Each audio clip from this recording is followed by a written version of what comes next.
na tori. Sasa ati umanye kubeba hizi matofali zote, imagine. Hadi 200. Hizi akanatukulia. Hata bana nimeshona, nimechoka. Unaonaje bana? Hizi vitu zote tutamaliza. Ama tungeenda tu shule. Mzee. Shida hesabu anachapa. Mimi nimeona karibu ndugu zake wote wako kuna magari, wako kuna maneno. Lakini hapa kazi yake ni kupiga tu matoro akitaka kutumiza. Hata kumbe tungeenda shule. Lakini shule kuna tori, mwalimu hesabu. Anachapa viboko. Oya. Kwani mmekaa? Boss, ndio mnaanza kazi au mnakaa?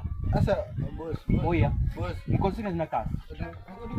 Mko serious na kazi? Tusamee kwa leo. Kwani si walimu? Ni makosa tu. Tunatumia pesa yangu. Sawa. Tunatumia pesa yangu. Acha tu. Kama mnajua mlishindwa kazi, hebu ondoka. Hapana. Sasa tunatenda kama mko serious na kazi. Tunapumzika. Tunatumia pesa zangu. Mzee, usiongee na nguvu. Hapa hivi bana. Si ndio naongea ili kufanya kazi yangu. Kumbe lakini mfanye kazi. Tulikuwa tunafanya kazi. Make sure kazi tumeelewa. Kama mnashindwa tulikuwa tunafanya kazi. Chap na teke. Ona. Shida ni mzae bana, weza kwa wote bana, ni matajiri tu, lakini sasa mzae unako tu. Na tuangalie tunatoka hiyo ni wewe kwa sana. Mzae bana, ona nasikia kuna form. Sawa gani? Uko minati unaona. Sasa unaona faida mzae ni ja.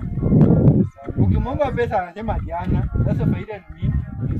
Sasa mzae yaka ndivyo kasaki. Ukipeleka mzae unaenda kumuta. Tunaomoka tu bana, nzima bungu zinaanza kuanga zote hizo. Basa tunisha moyo kuminati sasa tunaomoka tu. Na umefikiria ndugu one love. Mbwe hiyo sasa tuende hivi. Tuende hapo tuone vile tutakamuka. Na sasa itakuwa pesa yetu tunaacha hivyo hapa. Achana nayo. Hiyo kwa nakupa 200 hata 100. Ndugu yangu. Huko tunapiga bizi ya mamilioni ama acha tuende. Unaweka